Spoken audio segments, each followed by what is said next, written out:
Assalamualaikum warahmatullahi wabarakatuh. Selamat berjumpa khususnya bagi mahasiswa Politeknik IT Padang. Pada sesi ini, kita akan membahas mengenai siklus akuntansi. Baiklah, saya akan memberikan penjelasan singkat mengenai siklus akuntansi tersebut. Nah, siklus akuntansi merupakan suatu proses identifikasi, analisis, dan pencatatan setiap kegiatan akuntansi yang digunakan untuk penyediaan laporan keuangan perusahaan untuk suatu periode tertentu. Nah, dalam penyediaan laporan keuangan tersebut terdapat 4 proses. Yang pertama, aktivitas pencatatan. Yang kedua, penggolongan. Yang ketiga, peringkasan. Dan yang keempat, itu laporan. Jadi siklus ini dimulai dari terjadinya transaksi sampai penyiapan laporan keuangan pada akhir satu periode. Nah, ini merupakan siklus dari akuntansi tersebut. Yang pertama itu kan bukti transaksi. Jadi sebenarnya akuntannya kan bertugas mengidentifikasi transaksi agar bisa dicatat dengan akurat.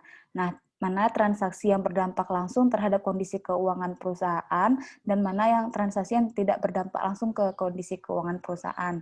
Terus mana transaksi yang dapat dinilai dengan objektif, itu tuh sebenarnya harus dicatat. Nah, jadi kalau misalnya udah bisa diidentifikasi transaksinya tuh, kita juga harus ini nih cantumkan bukti transaksinya. Kalau misalnya ada transaksi tapi nggak ada bukti transaksinya, makanya nggak boleh dicatat itu karena kan nggak ada bukti gitu. Jadi agar proses identifikasinya lebih mudah gitu kan. Nah, lalu setelah si transaksi ini diidentifikasi, lalu ada yang namanya penjurnalan. Nah, jadi kan setelah identifikasi, lalu kita analisis nih transaksinya. Kira-kira mempengaruhi apa akuntansinya? Apakah akun kas kah, akun modal kah, akun hutang kah, kayak gitu, atau akun aktiva kah, kayak gitu. Nah, lalu setelah itu nanti transaksi ini setelah dianalisis kita catatlah ke jurnal. Setelah kita catat ke jurnal, nanti pada akhir periode kita akan posting transaksi-transaksi yang ada di jurnal umum itu ke buku besar. Nah, nanti setelah di buku besar untuk mengecek ketelitian dari jurnal yang kita dari yang kita untuk mengecek ketelitian yang ada di buku besar itu, nanti kita bikin tuh neraca saldonya di akhir periode juga. Nah, nanti setelah kita cek neraca saldonya, kita bikin kertas kerja. Setelah bikin kertas kerja ini gunanya untuk mempermudah nih untuk bikin laporan keuangan. Lalu nanti kita bikinlah jurnal penutup. Setelah ada jurnal penutup, kita bikin lagi neraca saldo setelah penutupan. Nanti kita bikin lagi jurnal pembalik. Lalu balik lagi ke bukti transaksi. Nah, itulah siklus dari akuntansi. Lalu kita masuk nih ke bukti transaksi yang kita bicarakan tadi. Nih, bukti transaksi. Apa-apa aja sih contoh-contoh dari bukti transaksi tersebut? Yang pertama, ada yang namanya faktur. Faktur merupakan bukti penjualan secara kredit yang dibuat penjual kepada pembeli. Yang kedua, itu ada kwitansi. Kwitansi merupakan surat bukti penerimaan uang atau bukti pencatatan bagi pembayar. Sedangkan bukti pencatatan bagi penerima uang disebut dengan nama kopi kwitansi. Lalu nota itu merupakan bukti dari pembelian tunai. Sedangkan nota kredit merupakan bukti pengembalian barang atau retur yang telah dijual karena rusak. Jadi dia ini nih balikin barang karena rusak. Nah, itu kan namanya retur tuh. Itu namanya pakai nota kredit. Nah, ini biasanya nota kredit ini dibikin oleh penjual. Sedangkan kalau nota debit merupakan bukti dari pengembalian barang atau retur yang telah dibeli oleh si pembeli karena rusak. Nah, ini biasanya dibuat oleh si pembeli. Nah, ini merupakan contoh dari faktur penjualan. Ada keterangan jenis barangnya, banyak barangnya, harga persatuannya, jumlahnya, tanggalnya, lalu nama perusahaannya. Nah, ini contoh dari kwitansi pembayaran. Sedangkan ini contoh dari nota kontan atau nota untuk pembelian tunai. Nah, ini nota debat. Nah, ini contoh dari nota kredit. Lalu kita masuk ke jurnal. Jurnal ini nih merupakan suatu catatan kronologis dari transaksi suatu entitas. Jurnal ini biasanya memberikan informasi mengenai tanggal, nama akun, kolom debat yang menjumlahkan jumlah transaksi yang didebat, dan kolom kredit yang menunjukkan jumlah transaksi yang dikredit. Lalu, jurnal ini dibuat gunanya untuk mengidentifikasi transaksi yang terjadi. Jadi setiap ada transaksi, dibikinlah jurnalnya, diidentifikasi itu lalu dicatat ke jurnal. Lalu untuk penilaian terhadap transaksinya. Yang ketiga, untuk mencatat dampak ekonomi dari transaksi dalam perusahaan. Dampak ekonominya apa? Apakah akan mengurangi aktivanya, atau apakah akan menambah aktivanya, atau apakah akan menambah akun hutangnya, atau apakah akan menambah akun modalnya, kayak gitu. Lalu, ini merupakan prinsip dari pembuatan jurnal. Yang pertama, jurnal itu harus dibuat minimal 2 entry. Yang kedua, jumlah entry kredit dan entry debitnya itu harus sama jumlahnya. Jadi, kan kita bikin transaksi nih antara hutang, antara akun aktiva sama akun pasiva itu tuh harus sama. Nah, lalu yang ketiga, ini dibuat berurutan sesuai urutan transaksi. Jadi kalau misalnya ada transaksi tanggal 1, ada tanggal 2, ada 3, 4, 5, nah itu harus berurutan bikinnya, nggak boleh secara acak. Nah, lalu ini merupakan fungsi dari jurnal umum. Ada 5, ada fungsi historis, ada fungsi pencatatan, ada fungsi analisis, ada fungsi instruksi, dan ada fungsi informatif. Nah, fungsi historis ini menggambarkan aktivitas suatu perusahaan setiap hari secara berurutan dan terus-menerus. Jadi kayak dia nge-record nih aktivitas dari perusahaan. Nah, dengan kata lain, jurnal ini memiliki fungsi historis karena dilakukan secara kronologis dan sistematis. Sedangkan kalau untuk fungsi pencatatan, semua transaksi yang terjadi pada perusahaan ini kan dicatat nih dalam jurnal umum.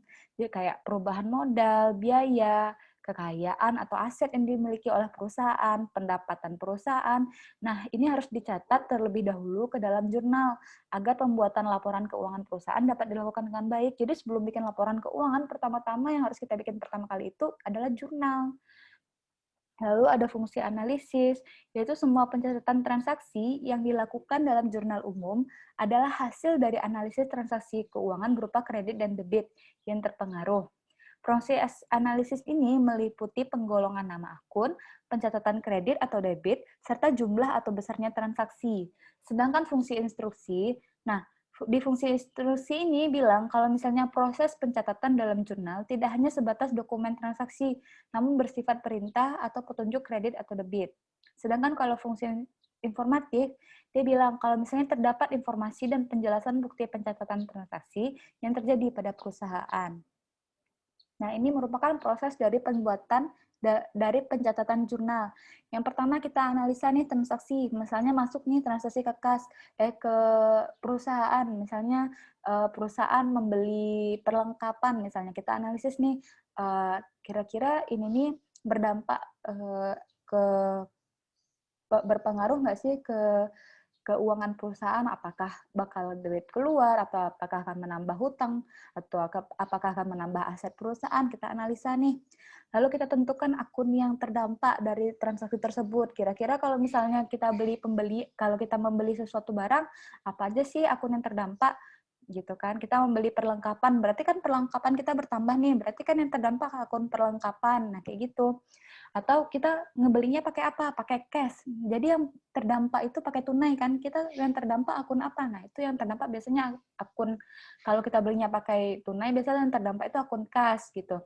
Jadi kita menentukan setiap akun yang dipengaruhi oleh transaksi tersebut dan mengklasifikasikannya berdasarkan jenisnya, apakah aktiva, kewajiban, atau modal.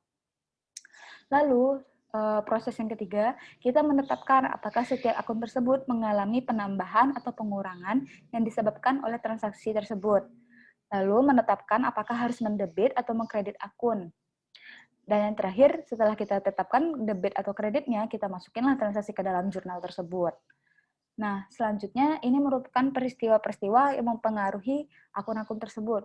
Contohnya kayak penyetoran modal awal usaha. Nah, berarti kan modal kita bertambah tuh. Modal itu kan di persamaan dasar akuntansi letaknya itu kan di ini nih di sisi kanan. Nah, kan persamaan akuntansi itu kan aktiva sama dengan modal ditambah hutang atau hutang ditambah modal. Nah, ketika penyetoran awal modal usaha, berarti kan modal kita bertambah.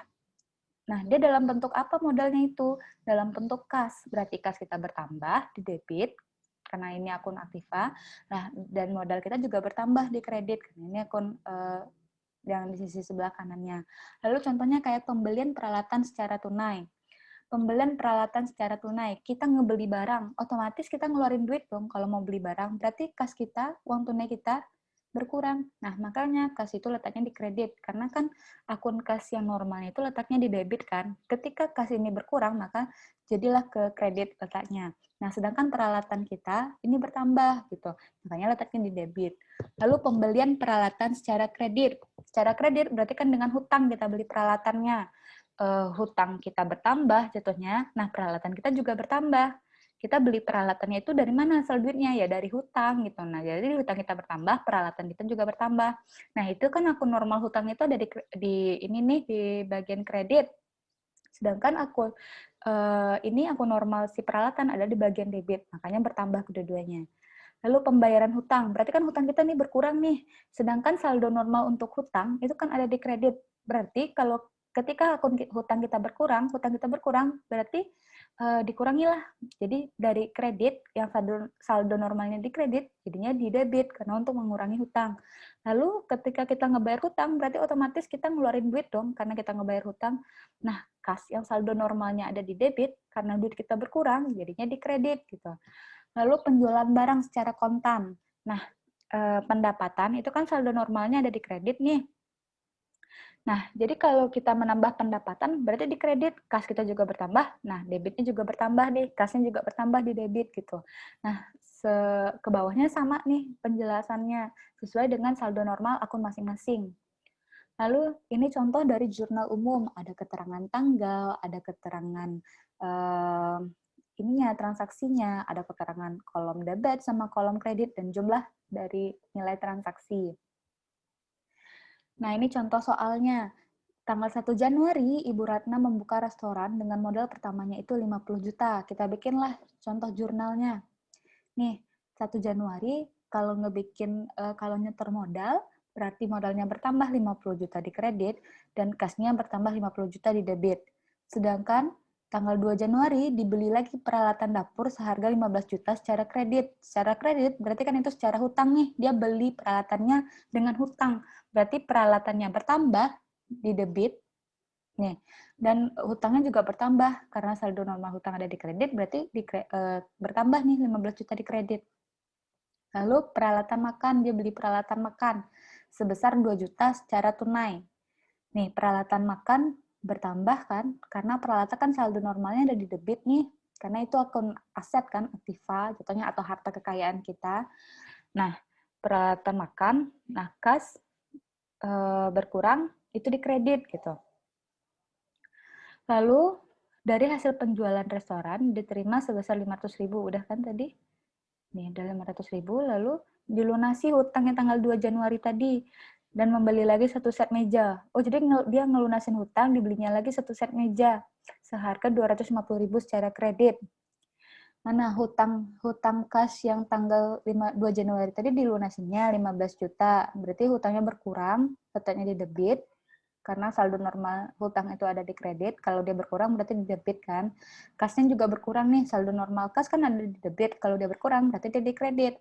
Lalu dia beli peralatan meja makan, 250.000, peralatannya bertambah, berarti saldo normalnya di debit, hutangnya bertambah, berarti saldo normalnya juga di kredit. Kas, mana nih, kas. Penghasilan restoran diterima sebesar 750.000. Berarti dia pendapatannya bertambah dong. Kira-kira kalau misalnya kita dapat penghasilan yang terdampak lagi apa? Berarti kan akun kas kita karena kita dapat duit nih. Berarti pendapatan kita bertambah. Ini letaknya di kredit. Kas kita juga bertambah. Letaknya di debit gitu. Lalu ini seorang teman memesan makanan untuk undangan bulan depan sebanyak 100 orang. Harga makanan per orangnya adalah 50.000. Berarti 100 dikali 50.000 nih. Piutang dagangnya 5 juta, pendapatan restorannya juga 5 juta. Lalu dibayar listrik dan ledeng sebesar 150.000. Nah, kas kita berkurang dong karena kita ngebayar biaya listrik. Nah, biaya listrik dan ledengnya juga kan saldo normal untuk biaya itu kan ada di debit nih. Nah, berarti 150.000 bertambah di debit, kasnya berkurang di kredit 150.000. Lalu si Ibu Ratna ini ngambil uang lagi sebesar 1 juta untuk membayar uang sekolah. Nah, kalau misalnya dia ngambil uang untuk keperluan pribadinya, itu kan dinamakan prive. Berarti akun yang terdampak apa? Prive, lalu dia ngambil duit, berarti kan kas kita nih berdampak kurang dong. Artinya kas kita karena diambil sama si ibu, berarti kurang dong kasih restoran ini karena diambil sama Bu Ratna. Nah, berarti yang terdampaknya itu akun harusnya ini prive ya, modal 1 juta, kasnya 1 juta. Nah, ini biaya gaji karyawan sebesar 5 juta. Ini 5 juta nih, kasnya 5 juta. Lalu buku besar akuntansi. Nah, kita masuk nih ke buku besar. Nah, setelah kita catat jurnal-jurnal ini, setiap hari nih dari tanggal 1 Januari sampai tanggal 30 Januari. Nah, nanti di akhir periode kita posting lah si buku si transaksi tersebut yang ada di jurnal, kita posting nih ke buku besar. Nah, buku besar itu apa? Merupakan suatu kumpulan dari akun-akun yang digunakan untuk meringkas sebuah transaksi yang telah dicatat dalam jurnal. Jadi sebuah buku yang berisi suatu kumpulan akun atau perkiraan. Akun tersebut dapat digunakan untuk mencatat secara terpisah harta, utang, dan modal. Jadi nih kan nih ada akun kas. Nah, kas yang mana aja nih? Kas ada di tanggal 1 Januari, kas di transaksi 10 Januari. Jadi yang akun kas khusus pula pencatatannya. Akun hutang khusus pula pencatatan bukunya. Kalau ini kan nyampur nih, kas, modal, peralatan dapur, hutang, peralatan makan, kas, kayak gitu kan nyampur nih kalau di jurnal umum. Kalau dia buku besar, dia digolongkan nih kas dicatat di buku besar yang untuk kas. Modal Abdul atau modal dicatat di akun modal, kayak gitu dicatatin satu-satu, dibedain. Lalu, jumlah buku besar yang dimiliki perusahaan tergantung pada banyaknya jenis akun yang ditimbulkan oleh transaksi-transaksi perusahaan tersebut. Biasanya kalau makin banyak jenis transaksi perusahaannya itu, makin banyak juga jumlah akun yang ada di buku besarnya. Lalu judul kolom yang mengidentifikasi akun buku besar menampilkan tanggal, kolom item, itu penjelasannya ya, keterangan dari ini buku besarnya. Lalu kolom debit, nilai jumlah yang didebat, kolom kredit, dan nilai jumlah yang dikredit. Nah, ini buku besar ini biasanya digolongkan seperti berikut. Ada di buku besar itu yang namanya akun real, ada yang akun nominal. Nah, akun real itu adalah suatu akun yang terdapat di dalam neraca, misalnya aktiva, hutang, kewajiban, dan modal. Nah, biasanya ini kalau misalnya habis di suatu periode, dia bakalan tetap terus ada nih. Tapi kalau misalnya akun nominal adalah suatu akun yang terdapat pada laporan laba rugi, misalnya saja pada akun pendapatan dan beban saja. Jadi kalau habis di suatu periode, nanti nilainya 0 lagi kalau akun nominal itu. Beda sama akun real. Akun real tuh habis di satu periode, nanti di periode berikutnya tetap ada saldonya nih. Sedangkan kalau akun nominal, dia diakuinya tuh pada periode itu aja gitu. Nanti pada periode yang baru, saldo dia tuh 0 lagi gitu. Jadi misalnya nih kayak hutang. Kayak misalnya kita ngebeli suatu barang gitu, kayak yang ada di akun real. Berarti kan itu aktiva. Nah, misalnya beli peralatan gitu kan di peralatan. Peralatan itu kan nggak cuma habis di satu periode aja. Jadi nanti di periode selanjutnya, misalnya nih periodenya tahun 2018. Nah, si peralatan itu kan nggak habis cuma di tahun 2018 saja, nanti di tahun 2019-nya kan juga masih ada tuh saldo dari peralatannya itu, karena dikurangin penyusutan kan. Nah, lalu di akun nominal ini contohnya pendapatan tahun 2018 misalnya. Ya udah di tahun 2018 aja. Gabung nggak pendapatan antara tahun 2018 sama pendapatan di tahun 2019? Kan enggak, makanya namanya itu akun nominal. Karena nanti dia di awal periode itu nilai saldonya 0 lagi gitu. Nah, tujuan sistem buku besar adalah untuk dapat mencatat semua transaksi akuntansi secara benar dan akurat. Lalu untuk dapat memposting transaksi-transaksi ke akun yang tepat, lalu untuk dapat menjaga keseimbangan debit dan kredit pada akun, lalu untuk bisa mengakomodasi entry jurnal penyesuaian yang dibutuhkan, dan juga untuk dapat menghasilkan laporan keuangan yang dapat dipercaya dan tepat waktu untuk setiap periode akuntansi. Nah, ini macam-macam dari buku besar. Jadi buku besar itu ada dua nih macamnya, ada buku besar umum, ada buku besar pembantu. Nah, kalau misalnya buku besar umum, yaitu semua perkiraan yang saling berdiri sendiri dan ada dalam satu periode tertentu, kayak misalnya ada kas, nah itu ada buku besar akunnya kan, piutang ada lagi akunnya, lalu persediaan, utang, kayak gitu. Perkiraan ini mengisarkan, ngeringkas lah, nyimpulin suatu pengaruh transaksi terhadap perubahan aktiva, kewajiban, dan modal perusahaan. Lalu buku besar pembantu. Nah, biasanya bisa dibilang ini namanya buku tambahan. Jadi beberapa akun ini memerlukan penjelasan secara lebih rinci untuk mendukung ketepatan neraca dan perhitungan dari laba rugi. Nah, contohnya kayak buku besar pembantu piutang usaha sama buku besar pembantu hutang usaha. Nah, di buku besar pembantu piutang usaha ini khusus dia mencatat langganan dari kreditnya itu, langganan kredit orang yang sering kredit sama dia, orang yang sering utang sama dia dicatatnya nih, ke siapa sih perusahaan ini melakukan transaksi kredit, ke siapa sih perusahaan ini melakukan penjualan secara kredit, di mana lokasi alamat si langganan ini dan berapa biasanya jumlah transaksinya. Lalu di buku besar pembantu hutang usaha juga dia khusus mencatat tiap pemasok secara terperinci, siapa saja yang memasok, yang memberikan pinjaman ke perusahaan tersebut, lalu berapa jumlah hutang dari satu perusahaan tersebut. Nah, ini merupakan bentuk-bentuk dari buku besar. Ada bentuk T, ada bentuk skonto, ada bentuk stafel. Nah, bentuk T ini adalah salah satu buku besar yang berbentuk huruf T. Ini kan kayak T nih, T. Ini nama akunnya, ini sisi sebelah kirinya debit, sisi sebelah kanannya kredit gitu. Nah, ini juga ini contoh perkiraan T akun. Misalnya untuk akun kas yang di debitnya pada tanggal berapa, misalnya tanggal 1 Januari ada debit 3 juta, 2 Januari ada debit lagi 2.500.000. Nah, sedangkan pada tanggal 8 Januari ini ada debit 500.000. Pada tanggal 9 Januari ada debit 1 juta, kayak gitu. Lalu nanti di buku besar ini di total lah debitnya berapa, total kreditnya berapa gitu. Lalu itu nanti dibentuk skronto. Skronto adalah salah satu buku besar berbentuk sebelah menyebelah atau disebut dua kolom. Nah, buku besar ini merupakan buku besar bentuk T yang lebih lengkap. Jadi lebih lengkap nih, kalau T kan cuman gini doang ya. Kalau skronto ini dia lebih lengkap lagi, ada keterangannya, ada debitnya. Nah, tanggalnya, keterangan lagi untuk sisi kreditnya gitu.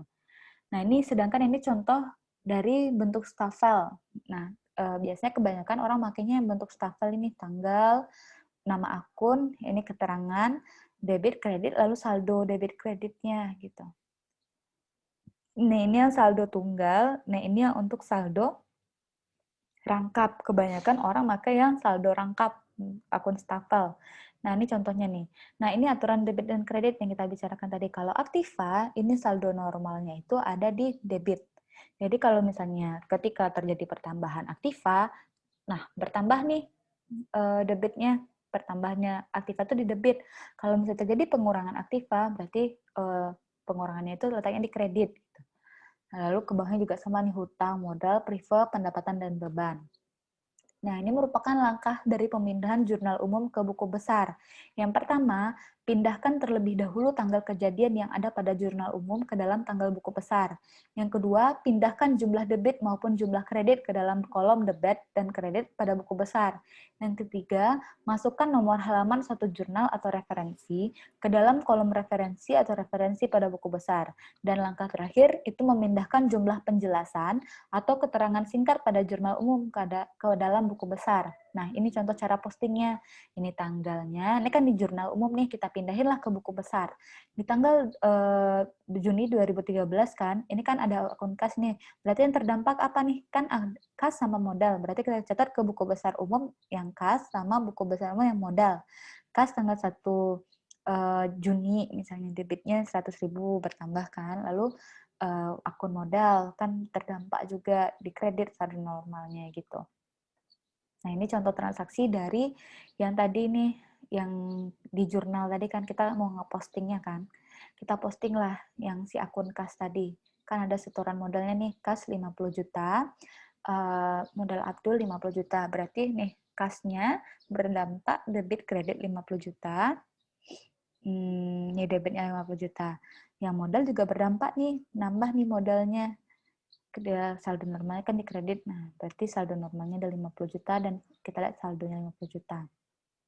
Lalu peralatan dapur sama hutang 15 juta. Berarti terdampak peralatan. Tanggal 2 ini akun peralatannya. Debit karena bertambah kan. Lalu saldonya 15 juta. Nah, ini pembelian peralatan. Berkurang dong duitnya di kredit 2 juta. Nah, jadi dari yang saldonya pertama akun kasnya itu 50 juta, karena dia beli peralatan, jadi sisa saldonya tinggal 48 juta. Nah, kayak gitu seterusnya untuk ininya, contoh soalnya. Nah, lalu kita masuk ke neraca saldo. Neraca saldo adalah daftar yang memuat akun-akun yang terdapat di buku besar. Jadi tujuan dari neraca saldo ini adalah mengetahui apakah pencatatan transaksi ke dalam jurnal khusus dan jurnal umum itu telah dilakukan secara benar.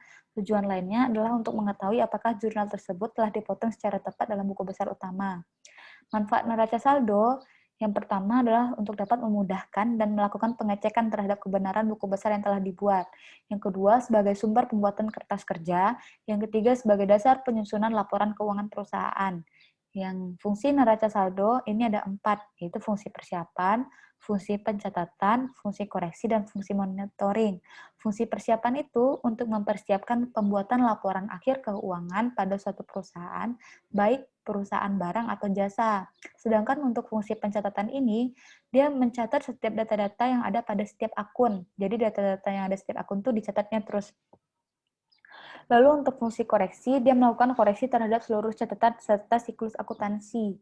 Lalu sebagai fungsi pengawasan pada setiap akun dalam keuangan perusahaan. Nah, ini kan jenis-jenis dari neraca saldo. Ada neraca saldo yang belum disesuaikan, ada neraca saldo setelah penyesuaian, dan ada neraca saldo penutup. Nah, ini contoh dari neraca saldo tersebut. Ada nomor akunnya, nama akunnya, debit, sama kredit.